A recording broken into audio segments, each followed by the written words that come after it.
All right, we can go ahead and get started. Welcome, everyone. My name is Michelle Morin, and I am a member of the Bates Alumni Engagement Team. I have only been on board for about 6 weeks, and this is my very first webinar that I have the pleasure of hosting. I'm happy to have you here with us today, attending our first program in this year's Alumni Professional Development Series. Bates Alumni Engagement is pleased to be working with the team at Lighthouse Career Associates, led by Bates's own Ann Shields, class of 1980, and parent of Keenan, class of 2018. Ann Shields' business, Lighthouse Career Associates, offers professional development opportunities to people at any stage of their careers. She has over 30 years of career coaching experience, primarily with liberal arts graduates and students, and has worked at several of the top tier liberal arts colleges and has consulted at or worked closely with dozens more. Please join me in welcoming Ann Shields. Thank you, Michelle. It's a great day to be a Bobcat. Woohoo! So there was a large number of people who registered for this. I'm thrilled. I know not as many people will have logged in today, but what we've seen is about however many we have today watching, we'll probably have twice that number again watch the video. So I'm really happy to be able to have that up for the coming year, because we're right in a cycle of all the grad school stuff.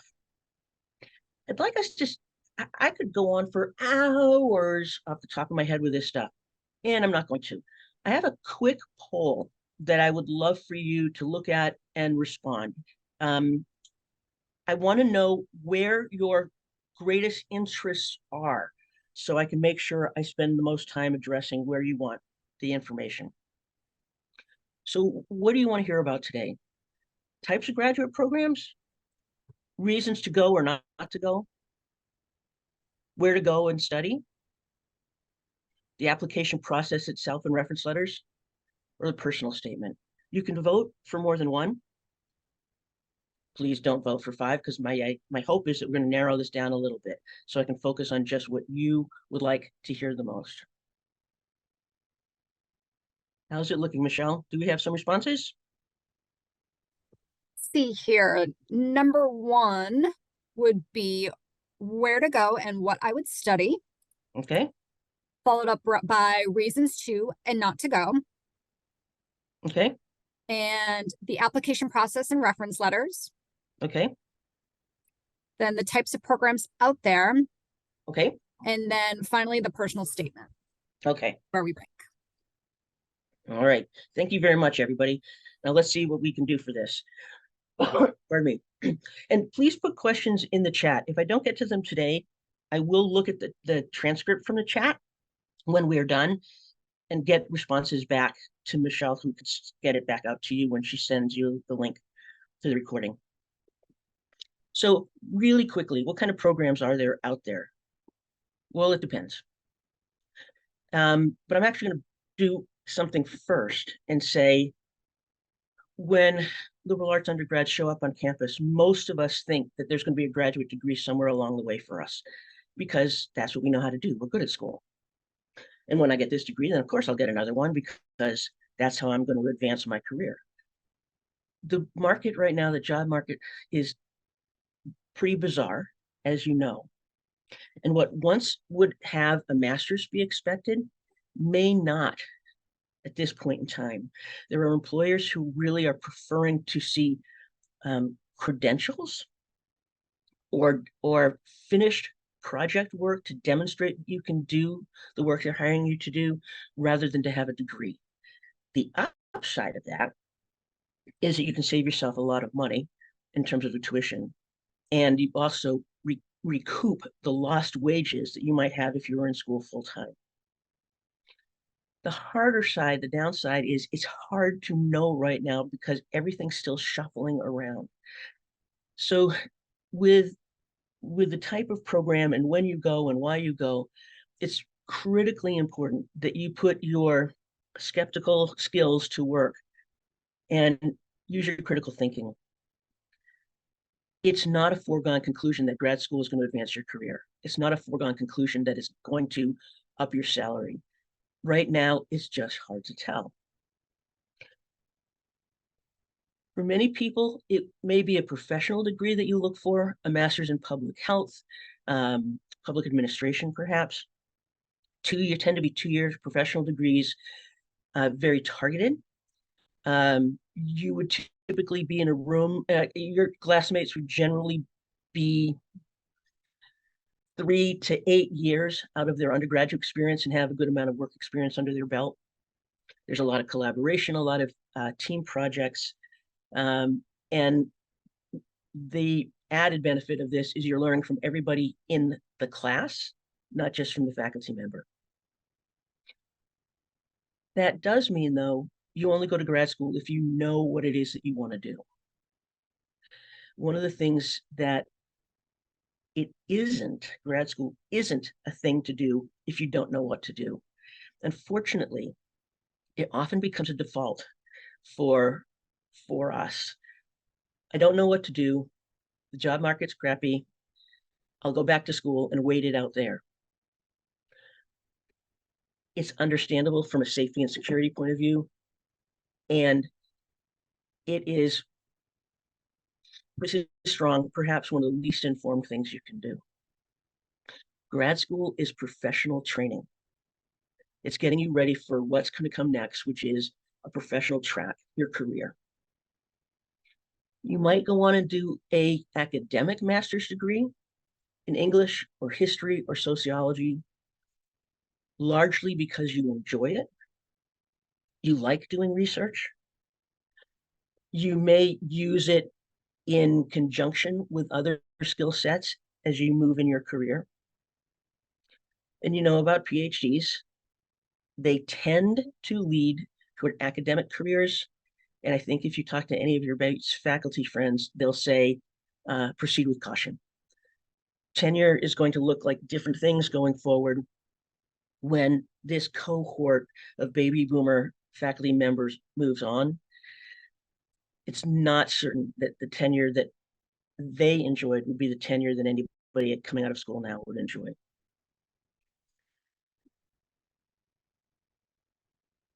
There is a significant uptick in education, non-degree education certifications. Google and some of the other big companies are not looking for even undergraduate degrees for some of their roles. Do well in their certification class, get a couple of years of experience under your belt, and you may be good. So it's a different model. Things are really changing. But why or why not? It may be to set a career change in motion. So let's say that you graduated from Bates and the lure of consulting drew you in, and the thought of being able to travel and see the country and be in a different city every week has some appeal. You've done that for a couple of years and you're now saying, well, that was interesting, not quite what I thought. I think I want to try something else. So you can do grad school to pivot. You can possibly bump up your salary potential. You might get some career advancement. If you love school, you'll probably love grad school. And you follow your passions. All of that's great. And there are reasons not to go to grad school. If you're doing grad school to please somebody else, even if the somebody else is the you used to be, well, I'm going to take a couple of years and then I'll go to law school. I'm going to go to law school. I'm going to go to law school. Really? You don't want to go to law school, but you said it for so many years to everybody you know. They all expect you to do it. Poor reason to follow through for grad school. You have to really want it. Grad school is tough. I'm not sure academically it's going to be tougher than Bates. And since many of you who are thinking about grad school have been out of school for a little while, getting back into that swing and that focus isn't easy. You can learn for free. Why go to grad school? There may be degrees that have a very low return on investment. ROI is something that I've been reading a fair amount about with grad school. It would seem to make sense in years gone past that if you get a master's degree in, say, museum studies, you're potentially positioning yourself for a career move. Maybe, maybe not, because it might cost you $60,000 at least to get that degree, plus the salary that you would have made for those 2 years that you're in school. And in the field, it may turn out that with the additional degree and not much work experience, you might price yourself out of a job market because don't have much experience, but you have a master's. So your employer would need to pay more for you, and you would have less information, skill sets, experience to be able to bring into the workplace. It's tricky. This is where the due diligence is going to come in. You cannot make the assumption, and even if it worked in your parents' days, make the assumption that if I go to grad school, all these things will fall into place. It's not true anymore. You don't go to grad school if you don't know what you want to do. If you think urban studies seems kind of interesting, poke around, learn more about it. Spend some time talking to Bates alums and friends of parents who are doing urban planning. Make sure you really understand what it is, how the degree will help you, how time away from actually getting hands-on experience might hurt you, and do the ROI. Sometimes you actually don't need the credential. For example, excuse me, with the urban planning, for example, the national certifying body would love for you to have a master's, but if you don't have a master's, they just expect you to have worked additional years in lieu of the master's before you can sit for the certification exam. Hiding out from a job hunt, oh, that was something that was big in my day. I'm not so sure it is now, but it could be, because leaving Bates and not knowing what you want to do is so uncomfortable. You can do anything you want with a liberal arts degree. Yeah, not something that makes me feel good, didn't then and still doesn't, because it assumes you know what you want to do. And many of us went to liberal arts schools because we've got a wide range of interests. We want to learn something about almost everything. And it's hard to let go of different pieces. I'm not sure it's a fear of missing out, but God, if I go this track, then I can't follow this track, and I can't follow this track. And we can tie ourselves up in knots and not know what we want to do. And so grad school seems like a great get out of jail, get out of worry card. It simply prolongs the problem. So when do you go? It's going to depend. When you go depends on all kinds of things. Are you financially ready? Are you professionally tracked? Do you know why you're going, what you want to get out of it, and whether that degree is actually going to contribute to being able to reach that goal? Can you afford to be without a salary if you're going to go to work full time? Financial aid is not nearly as available for graduate school or for professional degrees and academic master's degrees. So it's coming out of somebody's bank account.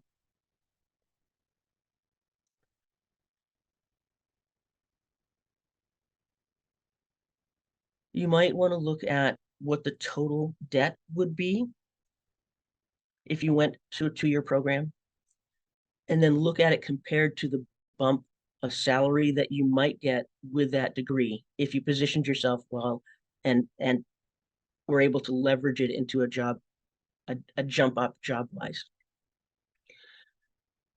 It might mean that the numbers work out, that you will get enough extra money by having an MBA that it makes it worth it going into debt, because you'll be able to pay it off pretty quickly. But for other masters, that might not be the case. I love to learn. I would stay in school all the time if it wasn't for the tuition and for the writing. Never really liked writing, which was a problem come thesis time. But I love learning. You can keep learning, but not do it at school. When you're certain is when you go to graduate school. When you know this is a thing that you need to take you to the next place. Let's pause for a second and see, Michelle, could you check the chat and see if we have some questions about this that I can address now? Let's see here. And I'm not seeing anything in the chat at the moment. Okay. Come on, people, lay it on me. This is your chance.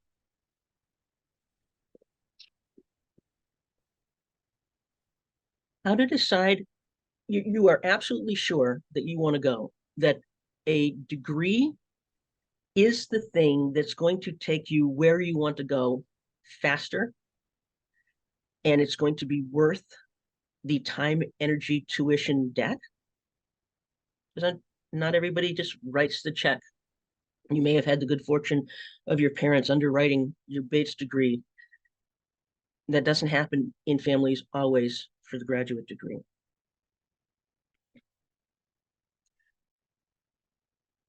There are a couple of different ideas about which graduate programs to pick. One is to go to the best place you can get into. That's kind of a no-brainer. But some other people may want to look at where do they intend to live and practice this career.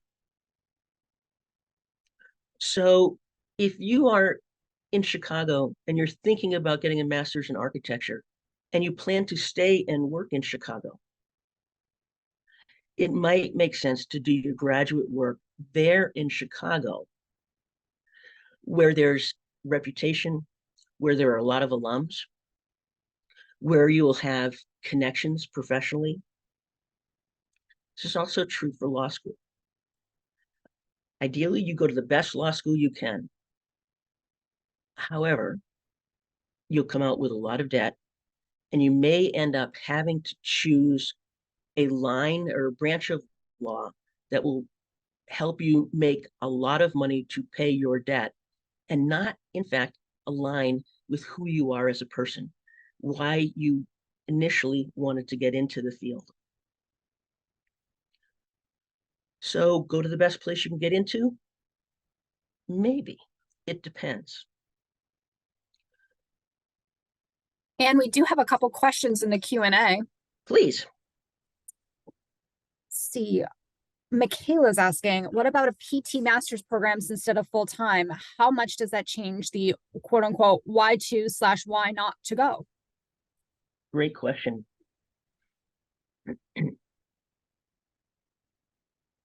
A part-time graduate degree can be great for some people in some professions. It will extend the period of time that you're in school. You might be taking 1 or 2 classes a semester rather than a full load, right? You're probably also juggling your responsibilities from work. And if you're a little bit older, perhaps with family. And that can be a pretty tough row to hoe in the long range. Again, if you know for certain you want to do it, then putting in the extra time, paying the cost, not just of tuition, but loss of leisure time, maybe it does make sense. There are more than ever degrees that you can get online. Some cost a lot of money, some don't cost much. Some have decent reputations, some of them have very poor reputations. Once upon a time, it might have worked that if you got a PhD or an EDD online in 2.5 years, it was a good deal because where you studied wasn't looked at as closely.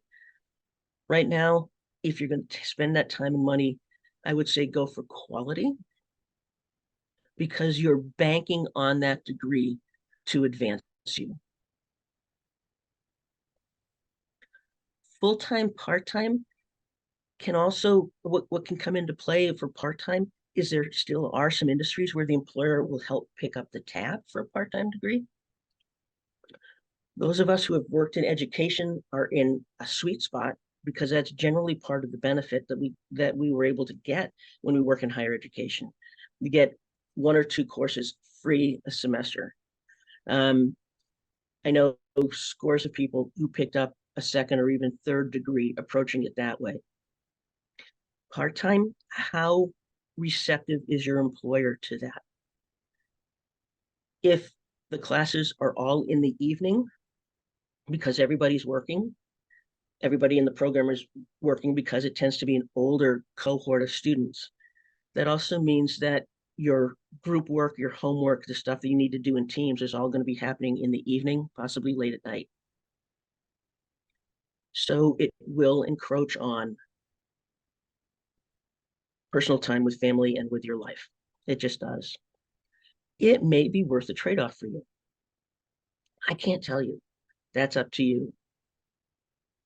But if an employer is going to help offset the cost, woohoo, that helps a lot.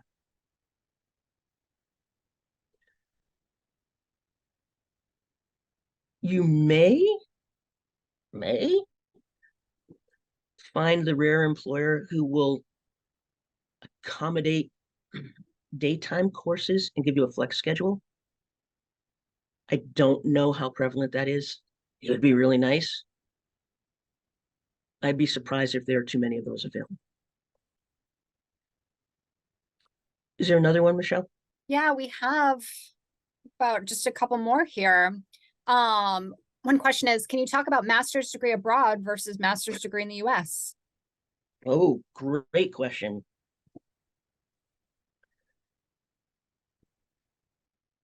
Master's degrees abroad can be far less expensive than what you'd pay in the States, which is nice. However, if you're going into that professional program on the path to a career destination, it's critical that you look at the programs you're applying to make sure that they have been accredited by the credentialing body that you need to get your credential through. So licensing is generally done on a state level. So if you're a therapist, you get licensed for a state. But if you are, again, looking at architecture, then you're going to be accredited. And that's an accrediting body that does that. So the school needs to be pre-approved. It would really stink if you did the time, came out with a great education, but it wasn't recognized because the school didn't do its due diligence to get accredited by the organization.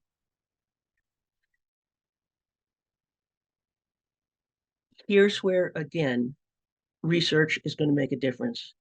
It depends.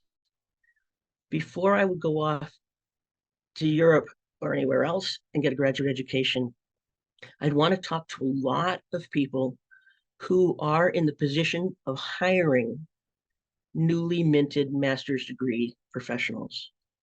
How do they view European degrees? Are they respected in the field that you want to enter? Are they respected in some geographical job markets, but not others? Because there's a pecking order. There's always a pecking order, elitism wise. You know, if you want to be in New York City, there's the list of schools that you want to go to be able to compete most fiercely in that market. What's the reason for wanting to go abroad? If the idea is I really wanted to live abroad, I did study abroad, or I didn't do study abroad, and I really want the experience of living in Europe, I think it'd be great for me personally. go and live in Europe for a while. But going and traveling and enjoying Europe is not the reason to go there for graduate school. You're going to be working hard. The odds are you'll be living a little bit off balance in a new culture. If you're doing an academic program that's in English and you are simply picking up and going to grad school in Europe with other Americans, are you getting what you wanted to get out of that experience of studying abroad? It depends. Where do you want to end up? And what do the people in your field think about that option to pursue? The job market can change on a dime. We can have a great market right now, and 6 months from now, it's blown up. It's impossible to know if you're going to be better off with or without the graduate degree in most fields, unless you have done your due diligence to know that you will not get management roles, advancement opportunities without that degree. Other questions, Michelle? So Sam asked, I've heard that it is possible to get paid to do a PhD and then master out, getting paid to go. Is this frowned upon? And are all PhD programs paid for, or do you have to pay for some? Oh, good question. I will preface this with, why do you need a PhD? Are you going because it will take you where you want to go? Are you doing it because you love it? In some disciplines, you will be paid to do your doctoral program. Maybe it's pay through a teaching assistantship or a research assistantship. There may be a fellowship.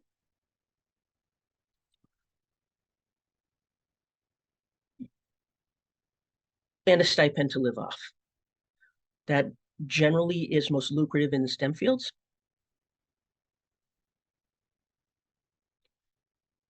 Can you enter a PhD program and master out?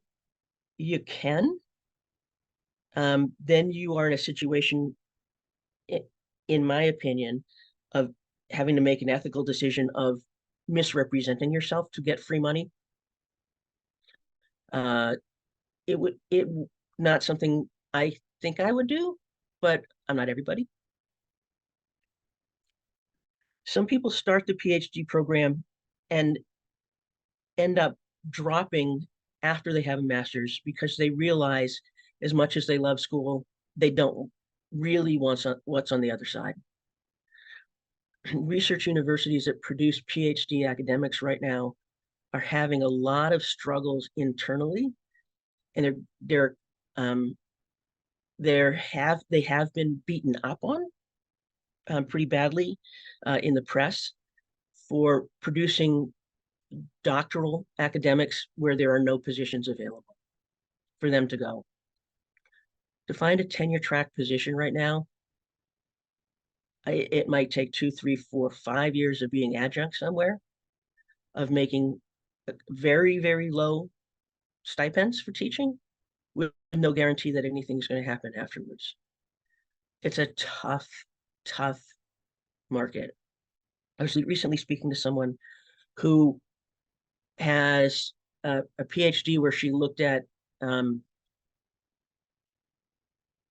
media and gender, did a great thesis, lots of kudos, and she was 5 years too late because the faculty recruiting organization, the faculty on campuses wanted someone who would have gender and social media communication. And you can't know if your research plan going into a graduate program is still going to be of relevance or of interest when you get out.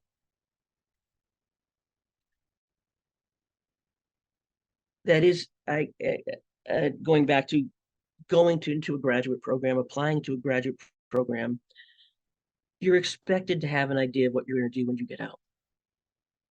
They're not looking for well-rounded.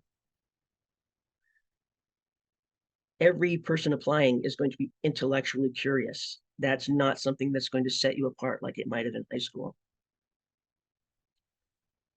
For doctoral programs and for many master's programs, you need to go into it with a sense of what you would do your master's thesis in. What research project do you want to tackle? And why is it important? What difference will it make for you to gather information, create new information in that field?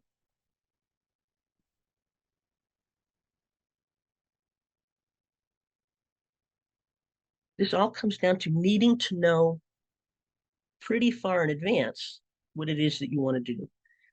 If anybody who's listening is thinking, oh, deadlines aren't until, late November or early January, I can rush and get applications in now and be in school next fall. You could. It would probably significantly limit the quality of the school that you get into, your the financial aspects of it in terms of whether you might get some money. Since this is about going to advance your career, PhD students in particular, but masters also, are not looking for the top ranked universities. It's not like US News rankings. You want to go where the faculty are doing the most current hot topics. There are many universities that ride their reputation on faculty members who stopped publishing 15 or 20 years ago. But it was a great school when those faculty members were prime in their careers and writing like crazy. And a school can ride from that reputation for a while. It will not help you, however, looking for work. If you know what you're going to grad school for, look at the graduate programs and what the faculty members are focusing on, what they're working on. Does their research parallel your interests? The word we dreaded was networking. Oh, smarmy, have to meet people, get people to help me. It's a reality. And in the academic circles, who you know and who they know is vitally important. I don't think it's any less important than it is in a corporate setting. So you're picking graduate programs in part based on who's there, what you can learn specifically from them, and how you might be able to move from that position into the world that they're circulating professionally, academically. That may sound pretty cynical.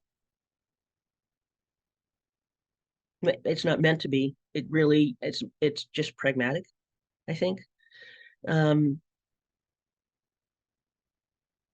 can say more if you want, but put it in the questions. Anything else, Michelle, at this point? Yeah, we have 2 more questions.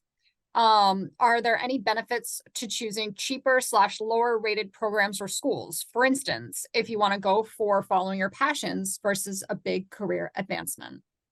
Ooh. Wow, that's an interesting question. If you simply love 19th century English literature, and that just floats your boat. I mean, you could talk about that material all day long and into the night.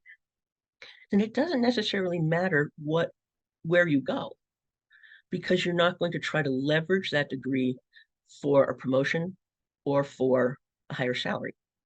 You're going simply for the pure joy of it. I know a couple of people who are a bit older than I am who actually are going back to school to get a master's in an academic subject that they just loved. They got a professional degree when they graduated. They had their professional lives. And now, as they report retirement, they're saying, yeah, great. I was a lawyer. Now I really want to study the thing that makes me float inside, the thing that gives me joy. If you're going for passion, I'm going to guess that it isn't something you'd necessarily pick up and move halfway across the country for. I'm guessing it would be something that you do um, concurrently with the job that you're in, unless I'm misunderstanding the question. The application process for all of this is pretty lengthy. For the due diligence, what do I want to do? Which degree will help me get there? Which institutions have the strongest reputation right now for producing professionals that are strong in that industry? Gather the basic information about who, what, where. Then you need to think about the why and the values. Is this worth it to me to pick up and move from family and friends? Is it worth it for me to take on an extra $60,000 in debt? Is it worth it for me to fill in the blank? Those questions that you're asking yourself need to be given the time you need to really think them through and make a well-informed, confident decision. If you are looking for career advancement, then it makes sense to do the due diligence on who's doing the best work where. Not just say, oh, University of Chicago's got a great reputation. Will they do? But do they have a great reputation right now in what you want to study? Who are the hot shots? Are you willing to pick up and move to where they are? Do you have to? No. Do you want to be thoughtful and leverage this decision that's going to have a long-term impact on your life and your career? Yeah, you want to be careful with that. Asking for recommendation letters, once you start thinking about grad school, that's about the time that you want to reach out to some Bates faculty and say, hey, it's been a few years since I was in your class. I just wanted to touch base. I'm starting to play around with the idea of going back to graduate school. I was wondering if I could pick your brain. And if it's not Danny Danforth in anthropology, who's retired, sorry, bad example. Maybe Danny was your advisor and knows you best. You can still reach out and ask Danny what his thoughts are about grad school, and then ask if he knows any other people who are studying or who have studied what you want to do, and use Danny as a connection point. Use the Bates Alumni Network fully.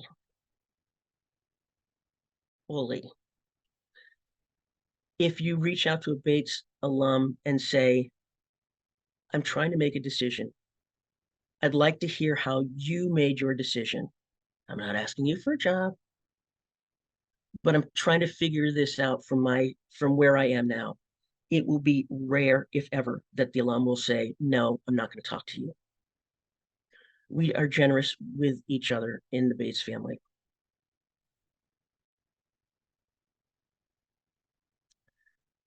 When you meet with Danny, and even if you're not going into anthropology, it's quite likely that you'll need to have some kind of academic reference about your critical thinking, your academic ability, your writing, your ability to pull together, synthesize, analyze. So even if your academic letter isn't about the particular discipline that you want to study in, the odds are it will be helpful to have one in your back pocket. The reason I suggest you might want to start earlier rather than later is it's been a while since you've been on campus and talked to those faculty members. A lot of students have come and gone from those classes. So you want to give yourself a little bit of time to reconnect with the person that you're asking to possibly write for you. Let them get to know who you are. Share what you've been doing. Share with them why you are thinking about graduate school at this time, this kind of program, and what you hope to do with it. Provide them information that will help them recall who you were when you were in school. If you have examples of work, you may want to gather them up from the boxes that are in your parents' basement and see if you can find some good pieces to be able to share back and get that memory jostled a little bit. You also are likely to need to have letters from someone who's in a professional role.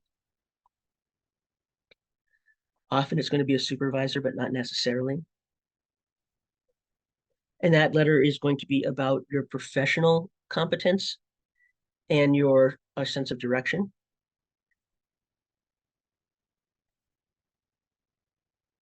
And again, contact early and often lets that person really get a sense to know why this is in your future plan,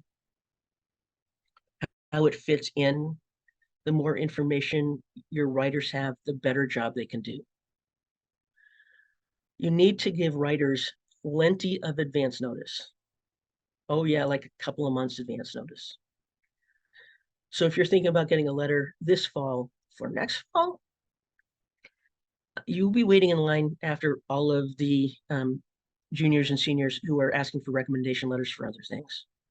You need to give the faculty member plenty of time to be able to fit it into their schedule around exams and projects. If you're currently in school or recently out, and you think you might go to grad school at some point, you can ask a faculty member to write a general statement of recommendation for you while you're still fresh in their memory. That general letter can then be set aside by them or you and be tapped later on when you do know that the path that you want to take and why. The Purposeful Work website, if you click on information for alumni, there's a pretty good explanation of how to do the recommendation letter thing with the Bates faculty. Anything else, Michelle? Yeah, there's two more questions in the Q&A. The first being for personal statements, trying to find the line between treating it like a cover letter of sorts, i.e. pitching myself, and explaining why the program will help me achieve my goals. Any advice on what balance to strike between these two? Oh, yeah, actually, I'm going to look at my notes here because the personal statement's a little bit tricky.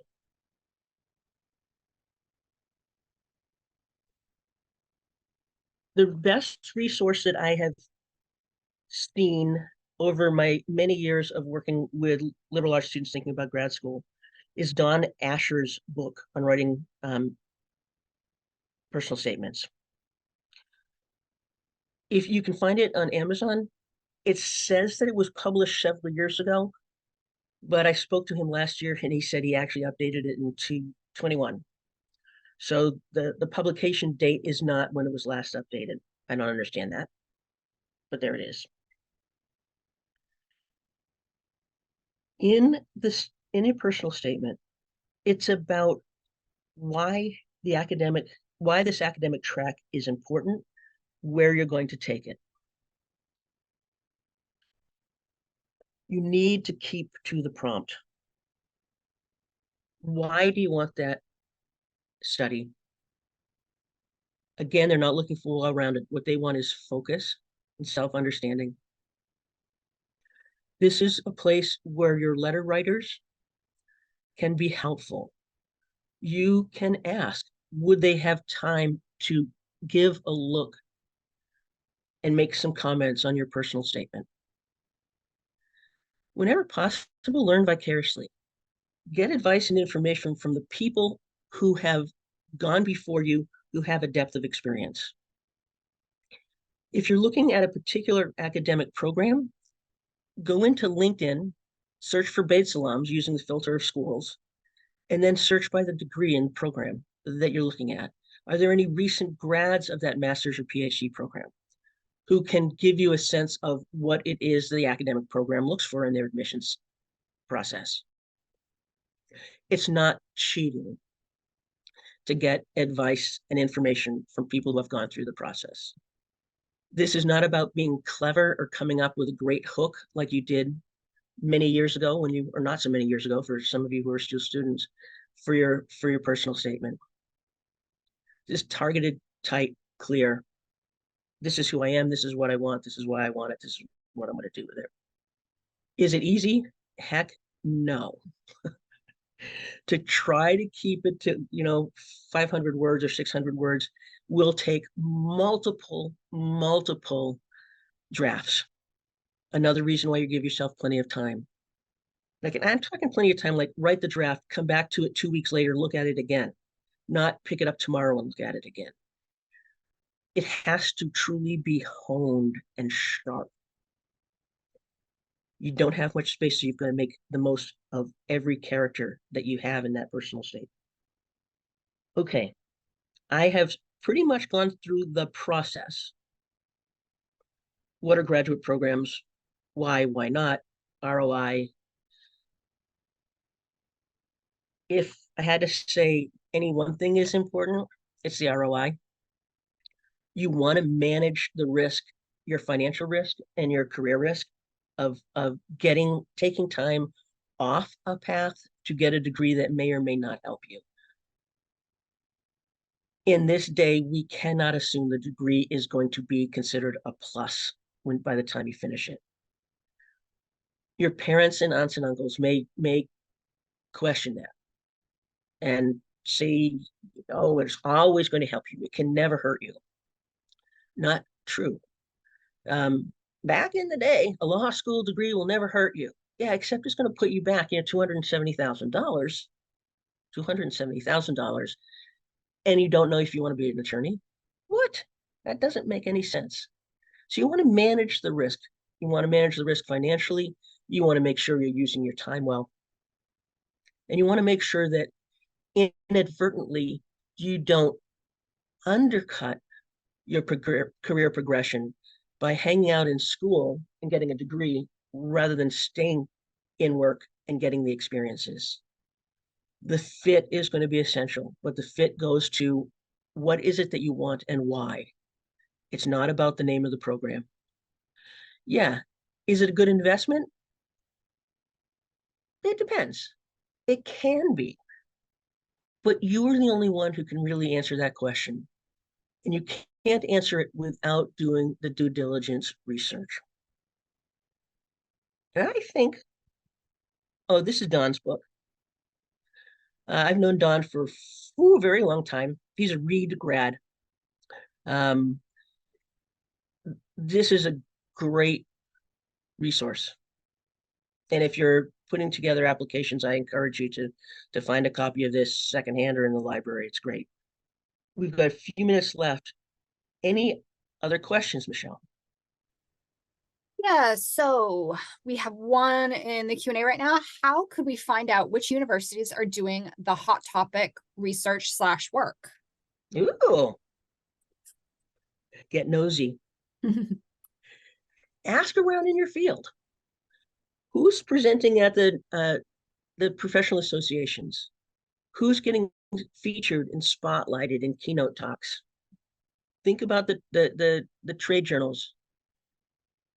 Who's getting the press? And if they're hot, but you're not excited about the work that they're doing, not the fit. You want both and. You want to be with people who are doing some cutting edge stuff that you can be thrilled about. Other questions? I know we're at the top of the hour. So I'd be happy, Michelle, to stay a few more minutes if there are some more questions. Oh, we just got one more dropped into the Q&A. Sure. For states that require a graduate degree for teachers, how important is it to specialize in a master's in education versus master's in degree of my interest? Is it worth choosing one over the other? It depends on what state you want to teach in part.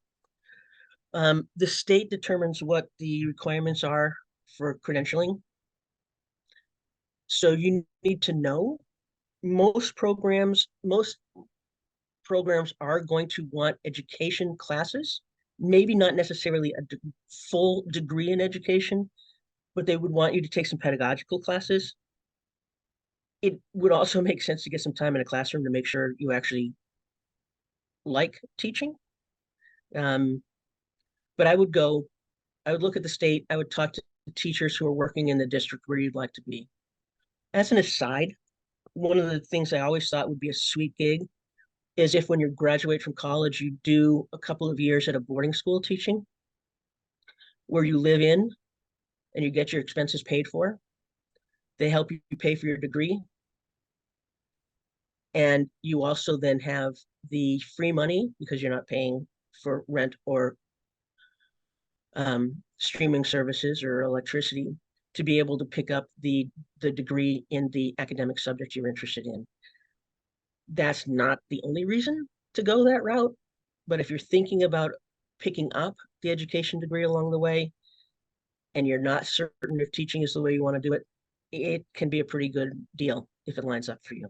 Please add any more questions that you have in the chat and I will look them over and get answers to you, Michelle. Fantastic.